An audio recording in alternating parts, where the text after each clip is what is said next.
Hola a todos, ¿cómo están? Bienvenidos a este primer episodio. Estoy muy emocionada de tenerlos aquí porque este va a ser un espacio para ti que estás pensando en emprender, pero no sabes cómo materializar esa idea. Y es que estás aquí en el podcast de la idea a la acción. Mi nombre es Vanessa, voy a ser tu host y en este espacio no solo hablaremos con emprendedores que ya pasaron por la difícil travesía de iniciar un emprendimiento, sino que también conoceremos sus obstáculos, cómo llegaron a sus modelos de negocio y de qué manera han utilizado las redes sociales, los medios digitales para potencializar su negocio y llegar a muchísimas más personas. Así que el día de hoy tengo un proyecto que te va a encantar si eres amante del arte o estás interesado en el arte, pero no sabes cómo acercarte a este tema que para muchos puede ser incluso excluyente. El día de hoy estoy con Lucía Martínez, comunicóloga egresada de la Universidad Panamericana y también fundadora del newsletter de Arteando, el cual tiene como objetivo hacer información de arte para los inexpertos. Hola Lucía, ¿cómo estás? Hola Vane, un gustazo estar aquí contigo y ser el primer invitado de este podcast que estoy segura que va a tener miles de episodios. Muchísimas gracias, y es que estamos aquí en la Universidad Panamericana y lo estamos haciendo en colaboración con ellos de Infomercado México. Nos pueden seguir en nuestras redes sociales y también ver las noticias. De hecho, a Lu ya la había entrevistado y la entrevista la pueden ver ya publicada en Infomercado México, pero el día de hoy nos vamos a centrar a hablar no solo de ella, que es una maestra increíble también aquí en la Universidad Panamericana, sino en su proyecto que es Arteando, y lo que busca básicamente es no solo explicar el arte como lo conocemos, sino explicar el arte para los inexpertos, ¿o no, Lu? ¿Cómo empezó esta idea de Arteando? Exactamente, bueno, ¿cómo empezó? Arteando empieza en dos fases. O sea, creo que eso es importante, más hablando de justo de cómo se llega a la acción. Arteando no es un proyecto que nació y en 3 meses ya está funcionando, es un proyecto que tarda no sé, unos 3 o 4 años en sacarlo al final.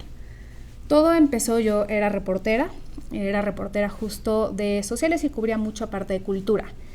Y a mí siempre me gustó mucho, mi abuela es pintora y era algo importante en mi vida, en mi familia sí se usaba mucho ir a museos, pero al final las galerías eran estos lugares extraños en donde uno no podía simplemente llegar. Muy exclusivos, ¿no? Muy exclusivos, muy inaccesibles. Ves una obra y dices, seguramente cuesta millones y millones de pesos, y obviamente es algo a lo que yo no puedo acceder. Entonces, y esa fue una percepción que tuve toda la vida. Llegué justo al periódico y me empieza a tocar cubrir estos eventos y me doy cuenta que no, que efectivamente las galerías sí son lugares abiertos, que los artistas mexicanos lo que más quieren es gente que se interese por sus obras, hablar con ellos. Entonces, que es justo estos dos mundos en donde sí, por un lado parece muy inaccesible y por el otro lado todos los que están dentro del mundo de arte lo que más quieren es que los conozcan, abrirse al público. Existen, de hecho, muchos espacios para poder ir a estas galerías de una manera mucho menos, no me encanta decirlo, pero menos agresiva, digamos, que son, por ejemplo, Gallery Weekend, que pasa cada año. Entonces, sí existen esos espacios, simplemente no son conocidos. Y esa percepción siempre se quedó conmigo. Luego, y esta historia tú ya te la sabes, Vane, pero empecé a hacer una maestría justo en gestión de las artes y políticas culturales y decidí juntar mis dos pasiones. Escribir siempre ha sido mi pasión, y justo el arte. ¿Y tú estudiaste comunicación después? ¿Por qué te decidiste por esta maestría en específico? ¿Solo por tu amor al arte o ya medio tenías una noción de que querías hacer este newsletter? No, yo he estudiado muchas cosas, muchas cosas. Estudié mi primera licenciatura es Letras Inglesas en la UNAM, que nace justo de este amor a la literatura y mi amor a escribir. Luego hice comunicación también aquí en la UP. Y por último, justamente, quería algo que juntara un poco estas dos. Entonces, mi parte de periodismo, pero de periodismo cultural, y mi parte del amor a la literatura, a los libros y escribir. Entonces, justamente vi este programa que era nuevo, o sea, yo fui la primera generación, y decidí hacerlo, decidí meterme. La verdad es que fue un esfuerzo, porque trabajaba de miércoles a domingo, los que trabajan en medios van a entender por qué, y estudiaba lunes y martes, entonces... Full time. Y, por ejemplo, estás en la maestría, ¿y cómo surge? O sea, ¿surgió por una tarea, por un proyecto, o cómo surge como ya las bases de lo que es Arteando?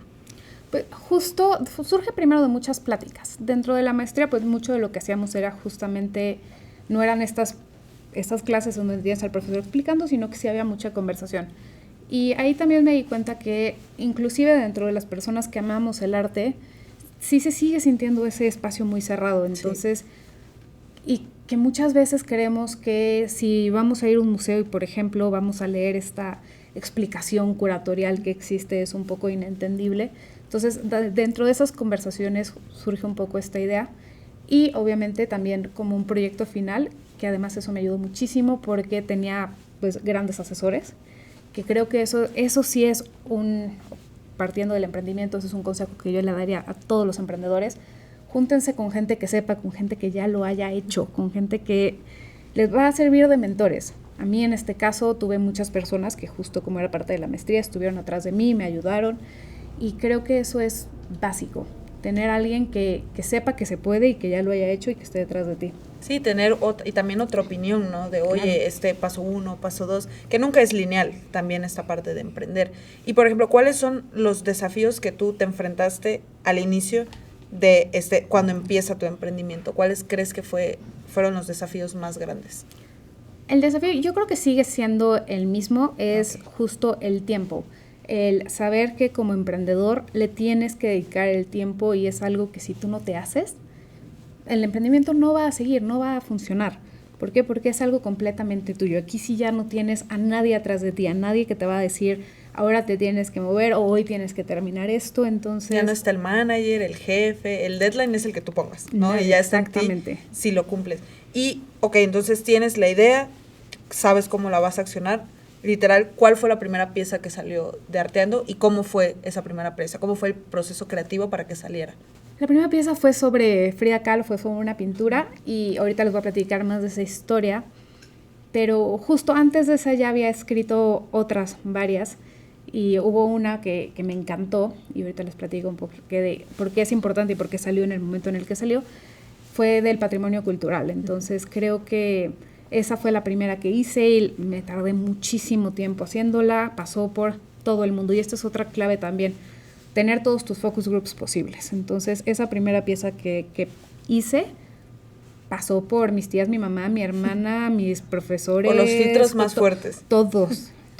Bueno, que mi mamá me sigue escribiendo cada vez que recibe, lo regresa con sus comentarios. Claro, porque ese es el mejor filtro. Mamá, papá, claro, es el mejor filtro. Pero sí, lo pasé por todo el mundo. Y esa salió después porque lo que quería, y es también algo importante para todos los creadores de contenido, quería que fuera coyuntural. Entonces, cuando fue el aniversario de la lista del Patrimonio Mundial, ese fue el momento en el que lo sacamos. Pero la primera fue justo también coyuntural. Era un poco sobre las piezas más caras de arte latinoamericano y justo quería empezar con algo que estuviera relacionado con México, porque no todo Arteando está relacionado con México, tocamos diferentes temas, pero sí, o sea, quería justo posicionarnos como eso, como un newsletter mexicano, y ese fue muy fácil de escribir y eso también creo que es importante, porque muchas veces hay temas que tienes súper atorados y que puedes tardarte miles de horas y seguramente a ti te ha pasado, y hay temas que salen rapidísimo y que los lees y dices, yo creo que es de lo mejor que he escrito y no me costó ni la mitad de lo que algunos otros. Y a veces el tema más sencillo es el que uno más se tarda, a veces. Exactamente. Y regresando un poco, ¿Arteando era tu primera opción de nombre? Porque igual eso es algo súper complicado, poner un nombre, es como poner un nombre a un hijo. Entonces, para ti, ¿cómo fue el proceso de nombrar este proyecto? Arteando es toda una historia y justo, o sea, el nombre Arteando tal cual se le ocurrió a mi novio, pero estuvimos 2 años con la idea que se llamara Pinacoteca. Y sabía esa historia. Sí, con la idea que se llama Pinacoteca y todavía en mi cabeza muchas veces este proyecto se llama Pinacoteca. Teníamos logos, teníamos todos, pero justamente le preguntabas a las personas qué es una pinacoteca y no sabían. Entonces, una pinacoteca es como una biblioteca, digamos, pero de pinturas. Entonces, el hecho de que fuera una palabra que no fuera tan conocida, primero nos impulsó a hacer este proyecto porque es justo eso lo que queremos, crear este amor por el arte y por todo lo que conlleva. Pero también me di cuenta que si quería justo un nombre que la gente conociera, o sea, personas también con maestría me decían, es que pinacoteca, me decían, padrísima tu palabra en maya. No es una palabra en maya. Entonces, justo por eso. Y tuvimos focus groups también, hicimos encuestas. Entonces, fue todo un proceso. Y al final, Arteando ganó y se quedó. Y creo que ha sido de las mejores decisiones porque también es un nombre que te dice justo lo que es, que eso también es importante. Suena como un verbo. Sí, justo, queremos ser muy creativos muchas veces y no nos damos cuenta que la manera más fácil es usar las palabras clave que son las que la gente va a entender. O sea, arteando, creo que de entrada del nombre, además de que te lleva a la acción, te habla de lo que es de arte y de cultura. Perfecto, porque estamos de la idea a la acción. Ese es el nombre del podcast. Entonces tú, 3 consejos que le darías a un emprendedor que está como confuso, está en este problema de cómo le voy a poner a mi emprendimiento. 3 consejos que les darías? Primero, que no se rindan y no sean tan exigentes con ustedes mismos. O sea, un emprendimiento parece o creemos que es algo que surge en un mes y que si tienes mucho tiempo posiblemente se pueda, pero si además estás haciendo otras cosas o trabajando y hay una semana en la que no le logras dedicar ni un minuto, tampoco pasa nada y se puede.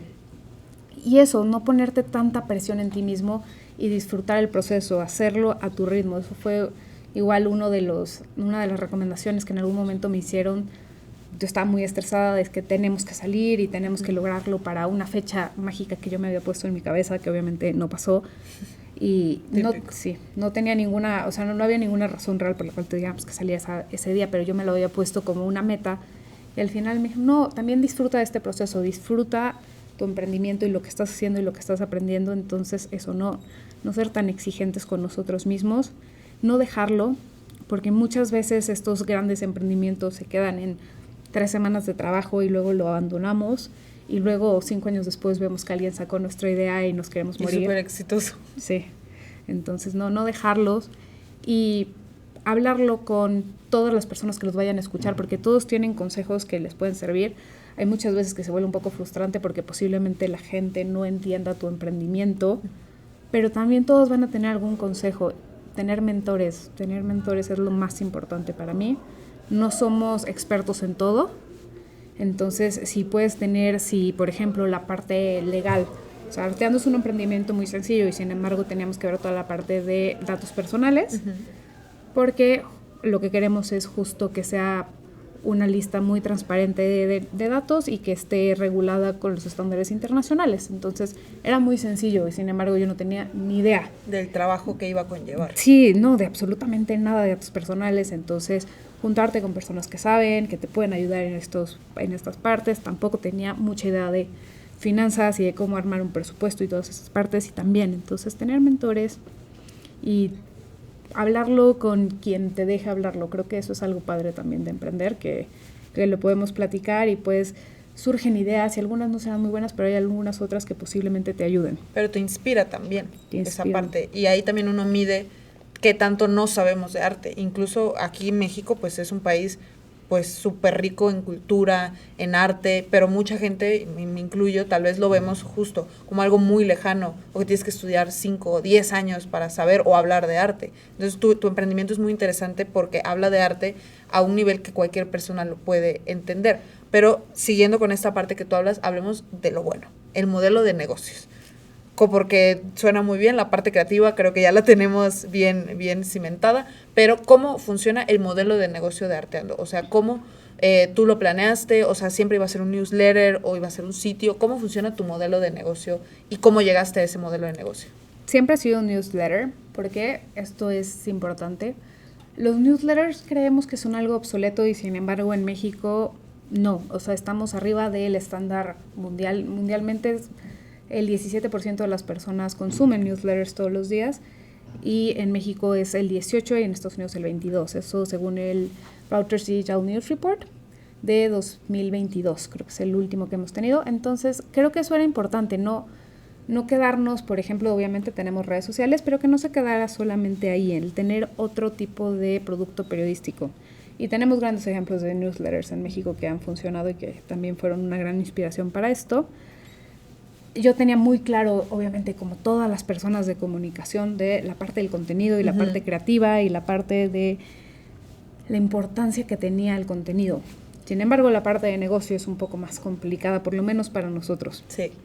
Y ahí justamente fue buscar un modelo de negocios que ahí también es importante. No hay que inventar el hilo negro, es un modelo de negocios que ya existe y es tan sencillo como esto. El newsletter obviamente tiene 2 targets, digamos. De un lado es gratuito, que es para todos los suscriptores. Quien se quiera suscribir lo puede hacer y lo va a recibir.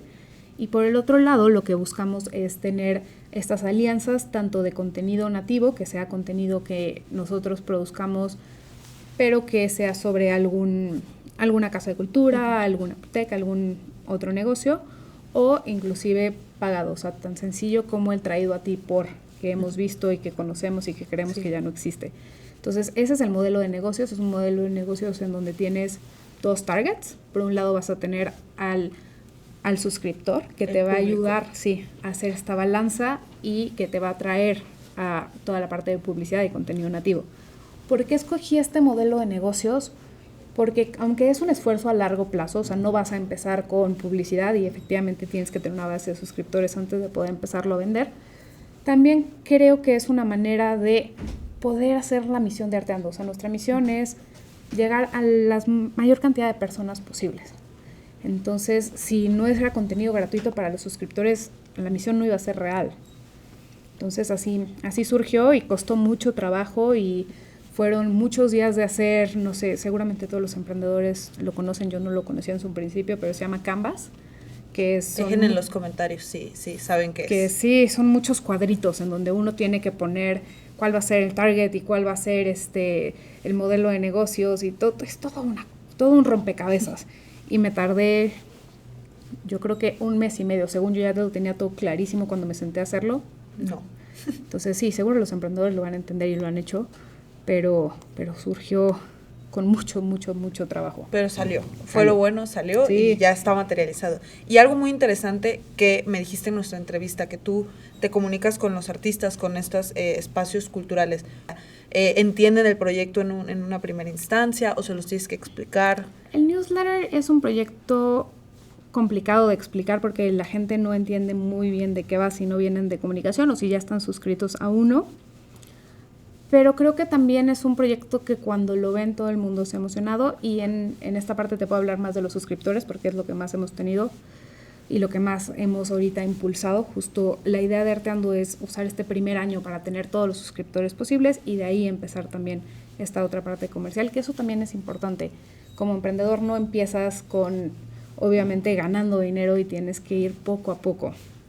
Entonces, explicarlo hasta a las personas a las que les cuentas del proyecto de, oye, suscríbete, te encanta el arte, es complicado, pero en cuanto lo ven, creo que se ha vuelto esta bolita de nieve y también pasa con los entrevistados y con las casas de cultura que se vuelven ellos tu mejor advocate, porque son ellos quienes le van a decir a alguien más, suscríbete o mira este proyecto o escríbeles a ver qué podemos hacer juntos. En colaboraciones, claro. Justamente, y creo que esa es la otra, las alianzas. Por lo menos para los creadores de contenido, las alianzas son lo más importante. Posiblemente en un principio no te vayan a pagar, pero si haces una alianza es algo que puedes construir.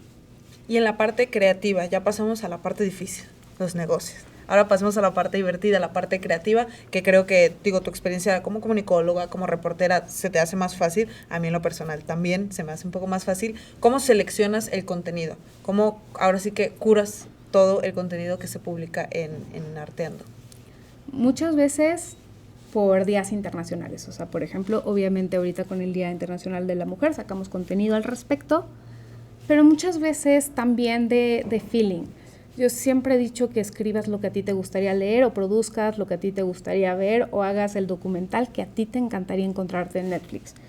¿Por qué? Porque eso es importante. Si tú estás haciendo algo que al final quieres que alguien más lea, pero tú no le dedicarías esos 5 minutos para leerlo, algo está mal. Entonces, por ejemplo, a mí me encanta la literatura, entonces algunos ahí se ve un poco mi bias y hacemos bastantes que tengan que ver con literatura. Hemos hecho algunos de Alicia en el País de las Maravillas, que es uno de mis libros favoritos, justo aprovechando el cumpleaños de Lewis Carroll. Entonces, y también hicimos uno sobre A Christmas Carol, que también es uno de mis libros favoritos, porque son cosas que a mí me encantaría encontrarme y a mí me encantaría leer.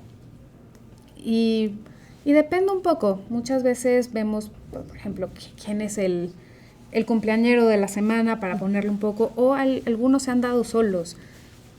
Por ejemplo, vino la réplica exacta del David y sigue aquí, va a seguir porque... En el Museo Sumaya, por si quieren ir. Justamente. Entonces, eso era importante hablar del tema. ¿Por qué? Porque era la información que posiblemente a la gente le sirviera y además que va a impulsar a lo más importante, que es que queremos que la gente vaya a consumir arte. Exacto, que los anime a visitar, ¿no? Justo. Porque incluso yo me incluyo, o sea, uno va tal vez a un museo de historia, ok, bueno, de esto me han hablado en la escuela, ¿no? Pero como que un museo de arte, o a Sonamaco, ¿no? Que es muy importante aquí en la Ciudad de México, como que uno dice, ay, no, pues me van a ver raro, ¿no? O, ay, ¿para qué voy? Es como muy abstracto. Y creo que está padre que Arteando no solo se enfoque en las cosas conocidas, sino que también te invite a leer, te invite a ir a museos, te invite a conocer esa parte que no conoces de las obras como el Miguel Ángel, ¿no? Que es una de las pocas copias certificadas que está aquí en México. Y eso es súper importante, ¿no? Demuestra el lugar que México tiene en el mundo del arte. Y eso se me hace súper interesante. No, y muchas veces creo que cuando estás adentro, o sea, ahorita que decías de Sonamaco es esta feria de arte, es la feria de arte más grande de Latinoamérica y lleva más de 20 ediciones, o fue la 19, no me acuerdo. Pero, ¿qué pasa con Sonamaco? Las personas que van han ido cada año y la disfrutan y la conocen y la recorren. Y sin embargo, cuando yo le decía a personas muy cercanas que además han estado y han visitado y todo, les decía Sonamaco, me decían, ¿qué es eso? O me decían, pero es que, ¿cómo? O sea, ¿qué tengo que ir a hacer ahí? ¿O qué puedo hacer? ¿O qué no? Entonces, queremos que cuando estás adentro de este círculo, digamos, y te gusta y te interesa, es muy fácil que no te des cuenta pues que no es tan conocido, que hay que explicarlo un poco más allá. Entonces, justo hicimos un newsletter no de Sonamaco, de la Semana de Arte que surgió por Sonamaco, y era eso, era decir, no, puedes ir, cuesta tanto la entrada y además te vas a encontrar todas estas galerías y es literalmente irte a caminar y a ver obras que posiblemente no vas a ver en ningún otro lado del mundo, porque tienen de todo y vienen muchísimas galerías y cada una pone como su stand y lo puedes recorrer padrísimo, tomarte ahí un café, ir a comer. Disfrutar. Sí, disfrutar, llévate tenis, porque luego mucha gente ve en tacones y se vuelve muy complicado, pero porque sí es muy grande, pero justo eso, o sea, no... hacerlo divertido, también contar un poco el chisme del arte. El último que sacamos fue sobre una escultura de Jeff Koons que se rompió, que seguramente mucha gente vio, que costaba $42,000 y que se cayó en una feria de arte de Miami. Entonces fue todo este mundo de qué va a pasar y al final, bueno, no va a pasar mucho porque todas esas obras tienen seguros, ya no es la primera vez que le pase inclusive a Jeff Koons. Pero es también eso, es el chismecito, es decir, bueno, te voy a contar de Jeff Koons, pero a través de esto, de este chisme que pasó, y volverlo algo divertido. No se trata de una tarea, se trata de que te guste leerlo. Y tú, por ejemplo, ¿cuál crees que sería, aparte del newsletter, otra manera en la que pudieras, a partir de Arteando, acercar a la gente al arte? ¿Te gustaría, cuál es tu visión a futuro para tu emprendimiento? No, bueno, mi visión para Arteando es justo ser todo un grupo mediático, digamos. Me encantaría tener un podcast de 5 minutos de diferentes temas y ese sería como nuestro segundo paso, pero también poder replicarlo nosotros sí está el contenido muy curado para México, porque esa es la idea, que puedas ir a las galerías en México, pero tenerlo también para otros lugares. O sea, por ejemplo, si hay mucha gente de Estados Unidos latinos que lo leen, entonces obviamente tener uno que esté curado para Estados Unidos, en donde ahora ellos sean los que puedan ir a las galerías, entonces que sí se vuelva esto que ayuda a la gente a ir más y a saber un poquito más. Es eso, debe de ser entretenido, no debe ser la tarea como cuando nos pusieron a leer el Quijote. Ah, sí. Es que creo que eso igual traumó a mucha gente. Sí. Que antes te ponían el Quijote o te ponían el diario de Ana Frank y estabas muy joven y tú así todo esperanzado y llegabas al final y era odio la literatura, odio los libros. Y algo muy interesante que mencionas, tu público. Afirmas mucho que el público es como una parte vital de Arteando. ¿Tu público cómo se conforma? O sea, ¿hay alguna edad que tú veas o sea, la mayoría son de esta edad o son hombres, son mujeres? ¿Y por qué crees que ese público en específico hombres sea y el mujeres destacado? Tenemos más o menos igual, no hay tanta variedad, pero tenemos dos tipos de públicos, o sea, de 18 a 25 años, que son muchos los que nos siguen igual por redes, y de 40 en adelante también. Y eso también está padre, porque eso es parte importante del newsletter, es algo que todos tenemos un correo electrónico, entonces no nos está abriendo también a otra población. Si estás solamente en redes, por ejemplo, nuestra cuenta de Instagram, mucha gente que sigue el newsletter no la sigue porque no tienen Instagram, pero siguen recibiéndolo todos los jueves. Entonces, y tenemos también gente que nos sigue en Instagram y está viendo el contenido que subimos. Consumiendo el contenido. Pero que no lo siguen tampoco en newsletter. Entonces tenemos esas dos, yo no sé qué está pasando ahí de 25 a 40 que tenemos que trabajar, pero sí, son esos dos los que Sí, más. está como raro, ¿no? Como sí, ese gap ahí. Ese gap. Y hablando de redes sociales, a mí, la verdad, yo consumo mucho redes sociales, estoy tratando de mejorar eso, pero realmente es una gran herramienta para los emprendimientos. Es una plataforma gratuita que si la sabes usar bien, es publicidad segura. ¿Tú cómo has utilizado las redes sociales? Me dices que estás en Instagram para impulsar Arteando y que más gente lo conozca. Creo que, y aquí voy a empezar justo hace 2 semanas, estaba dándole una clase a los chicos y les decía que había un editor de New York Times que decía que un periodista no debería de tener Twitter si no quiere que lo lean y no quiere que lo conozcan. Entonces es lo mismo, un emprendimiento puede no tener redes sociales si no le interesa que la gente lo conozca y ser exitoso. Tienes que tener redes sociales, sí. Y es la mejor herramienta, además de ser gratuita. Tiene esta parte en donde sí se tiene que hacer bien y te quita mucho tiempo, porque la gente luego cree que llevar una red social es algo de 5 minutos al día y no, crear contenido de valor es algo complicado, pero es algo que vale la pena hacer y muchísimos de los suscriptores han pasado primero por Instagram, en donde obviamente es mucho más sencillo buscar a otras audiencias y han llegado por eso al newsletter. Entonces, creo que es un gran medio de difusión, que no podemos dejar pasar y que tiene que ir creciendo poco a poco. Y también creo, por ejemplo, que es eso, que es crear una comunidad. No se trata de tener 5,000 seguidores en un mes si no son reales. Y que no tengas retroalimentación. Exacto, también. Entonces generar ese engagement, ir de seguidor en seguidor. A mí todavía me emociona cuando tengo un seguidor más porque sé que son reales y que cada uno lo está siguiendo. Y eso también se ve en el engagement que generas. Entonces creo que eso es importante, no desesperarte. Las redes sociales tampoco son un proyecto a largo, o sea, a mediano plazo, son un proyecto a largo plazo. Que tienes que ir construyendo para que la comunidad sea real. Y tomando en cuenta lo que decías, que el arte es tal vez inaccesible o se piensa como inaccesible para muchas personas, ¿qué estrategia tú has utilizado en redes sociales para romper esta barrera inicial y que crezca justamente el engagement o tus estadísticas en general? ¿Cuál ha sido la estrategia que más te ha funcionado a ti? Es chistoso porque hay posts que subo que digo, le va a ir excelente y va a tener muchísimo engagement y nada. Y, por ejemplo, hubo algunos que subimos sobre el surrealismo que llamaron mucho la atención, que fueron de los que más han llamado. También ir experimentando creo que es importante, o sea, ir cambiando de, por ejemplo, si ves que las listas funcionan mucho.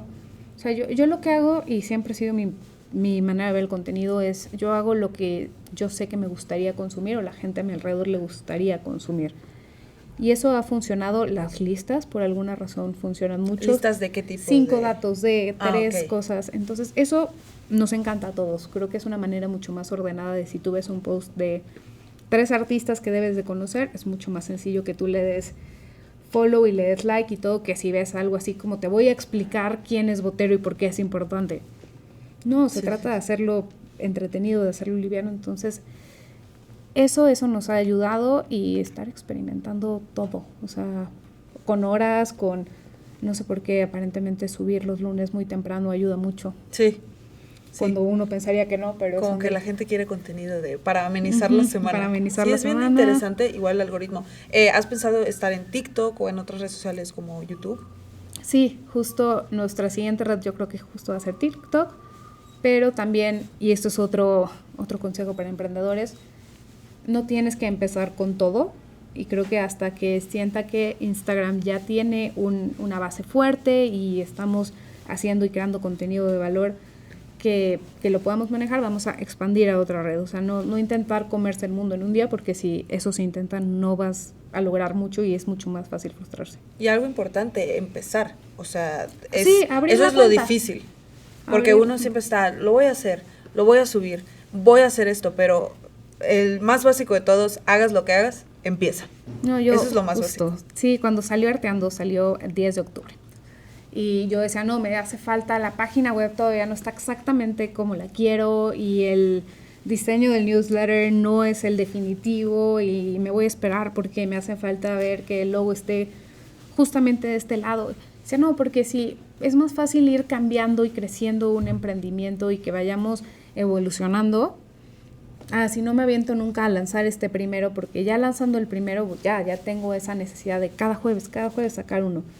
Pero y ser si perseverante. Te esperas a que todo esté perfecto, jamás lo vas a sacar. Y No poco sucede. a poco hemos cambiado completamente. O sea, ahora el diseño es otro con el que salimos hace 6 meses y vas viendo también qué funciona y qué no. Y la misma gente te dice así como de, hoy lo que hiciste de esto fue mucho mejor o esto se ve mal, entonces cámbiale el color o lo que sea. Entonces, no tener miedo a que sea algo que vayas construyendo.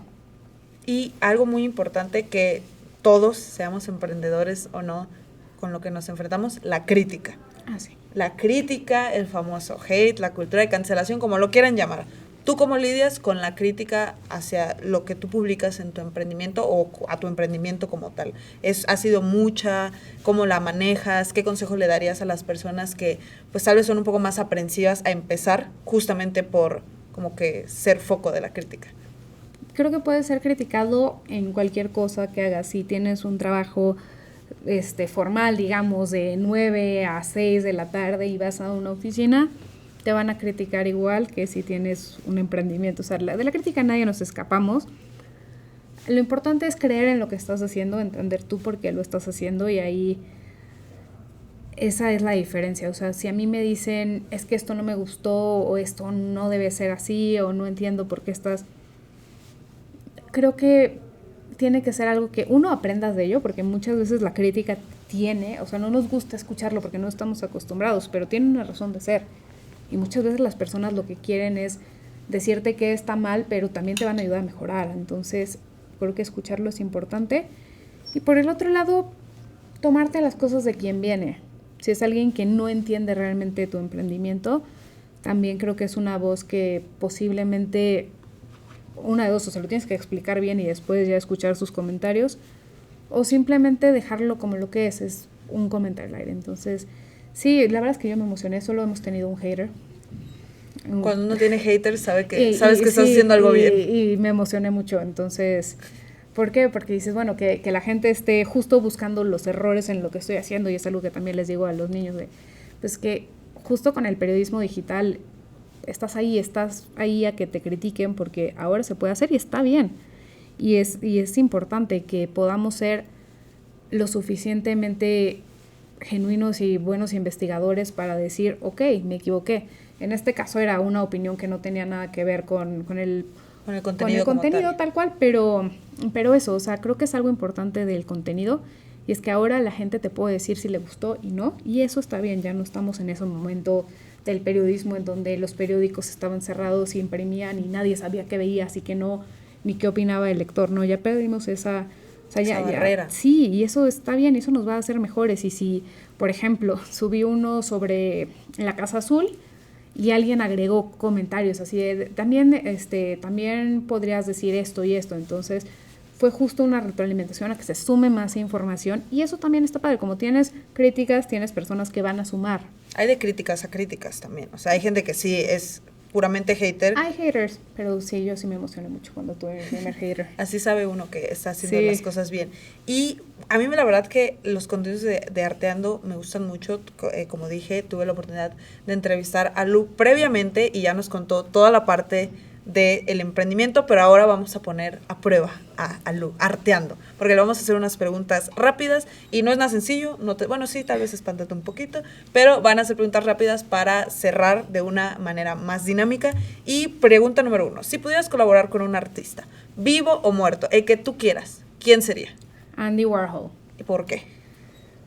Porque es la persona que me enseñó que el arte no es aburrido, y porque era la primera pintura que yo quería tener en mi cuarto, la lata de Campbell's.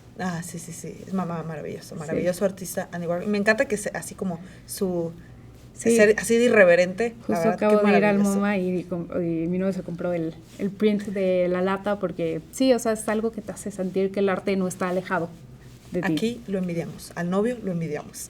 Y si tú pudieras comprar cualquier pieza de arte que yo te dijera, aquí en el podcast te vamos a dar crédito ilimitado, ¿qué obra de arte comprarías? Para tenerla en tu casa, en donde tú quieras. Híjole, el impresionismo es mi favorito, siempre lo ha sido. Y la verdad es que ese lugar mágico en donde me puedo quedar sentada muchísimo tiempo y puede ser muy cliché, son los lirios de Monet. Entonces sería uno de esos, nada más que tendría que comprar una casa suficientemente grande para que cupieran. Así que déjenos en los comentarios qué obra comprarían ustedes, para ver si alguien también es fan de Monet. A mí me fascina, en la sala donde están en París, o sea, todo, o sea, el ambiente es increíble, que también es muy importante en el arte, ¿no? No que solo esté colgado ahí. ¿Tu museo favorito de todo el mundo? Bueno, más bien, tu museo favorito de México y tu museo favorito de todo el mundo, que pudieras visitar todos los días, si pudieras. De México, el Tamayo. El Tamayo me encanta, me recuerda a la primera vez que fuimos, porque obviamente nos los dejaron de tarea. Y fuimos con toda mi familia y es un lugar que además ha metido exposiciones increíbles de arte contemporáneo y es uno de los lugares que más visito. Y de todo el mundo, yo creo que hay varios, pero sí, hasta ahorita mi favorito es el MoMA. MoMA va a seguir siendo uno de mis favoritos porque además me ha tocado ver exhibiciones ahí que no tendrían esta relación de lo que el mundo cree que vas a ir a ver al Museo de Arte Contemporáneo. Acabo de ver la de Pinocho, donde estaba todo lo que se usó para hacer la película y que está increíble, y que también creo que eso está padre, ver al público que el arte no es solamente los cuadros o las esculturas o estas intervenciones. Es todo, yo creo, ¿no? Y más aquí en México, que decían, no, que México es el país más surrealista. O sea, creo que también nosotros tenemos como esta sensibilidad al arte que muchos ni sabemos que la tenemos, ¿no? Y ahora vamos a las preguntas ya, las fuertes. ¿El emprendedor nace o se hace? Se hace, 100%. ¿Por qué? Porque es trabajo. O sea, puedes tener la habilidad o la facilidad de vender o de hablar o de lo que sea. Si no haces algo al respecto, no vas a llegar lejos. ¿Y tú crees que se aprende más del éxito o del fracaso? Yo creo que de las dos, pero siendo un ser humano muy ansioso, como ya platicábamos, el fracaso, porque a todos nos da miedo equivocarnos. Entonces es mucho más sencillo que si te pasa algo, digas no lo voy a volver a hacer y se te quede grabado en el cerebro y sea algo que activamente sepas que no debes hacer. Y muchas veces cuando las cosas te salen bien no sabes por qué salieron bien, no las analizas tanto, que creo que es algo que deberíamos hacer también, pero no las analizas tanto, entonces no tienes tan claro el por qué salió bien. Cuando haces algo mal tienes clarísimo por qué salió mal. Sí, y se te queda grabadísimo. Y si tú pudieras describir en una palabra para ti qué significa emprendimiento, ¿cuál sería y por qué? Disciplina, porque es algo que vas a hacer tú solo, que nadie te va a corretear para hacer y que además muchas veces vas a tener a seres humanos atrás de ti que te digan, no entiendo por qué estás haciendo esto, ahora sí que es autoinfligido, entonces no tiene mucho sentido, o no lo hagas, o busca otra cosa, o lo que sea. Entonces disciplina de decir 1 hora al día le voy a dedicar a esto, o media hora, o voy a ir poquito a poquito y voy a ir construyendo. Creo que es eso. Y Lu, después de esta plática tan amena, estoy segura que todos se van a querer suscribir. Sí, Arteando, entonces, ¿cómo se pueden suscribir? ¿Cómo estás en redes sociales? Por favor, dinos todo, para que todo el público de Infomercado, también aquí de la Universidad Panamericana y del podcast, puedan ser parte de esta comunidad. Muy sencillo, como decía, el newsletter es gratuito y nada más se tienen que suscribir en arteando.mx. Es la página, ahí pueden ver los contenidos que hemos hecho y tiene tal cual un letrero inmenso que dice suscríbete y ahí nada más ponen su mail. No hay pierde y además no se pide obviamente ningún dato. Con que escribas tu mail te va a empezar a llegar todos los jueves y listo. Y redes igual, @arteandomx, eso sin punto. Y ahí también nos pueden seguir en Instagram y ver un poco del contenido. Obviamente no sacamos todo el contenido que sale en el newsletter en Instagram, pero sí algunas probaditas. Para que se queden con ganas de más, para que se animen a suscribirse. Muchísimas gracias, Lu, por ser nuestra primera invitada. Espero que les haya gustado mucho esta plática. Te quiero agradecer que hayas venido y nos hayas contado de tu experiencia y tu travesía de hacer el arte para inexpertos y volvernos un poco menos inexpertos. Muchísimas gracias. Y recuerden que se pueden suscribir en todas nuestras redes sociales, también seguir sintonizando el podcast de La Idea a la Acción y también seguir a Lu y su proyecto, que estamos seguros que va a crecer muchísimo más y te deseamos muchísimo éxito. Muchísimas gracias a todos. Mi nombre es Vanessa Priego y recuerden que su emprendimiento puede pasar de la idea a la acción.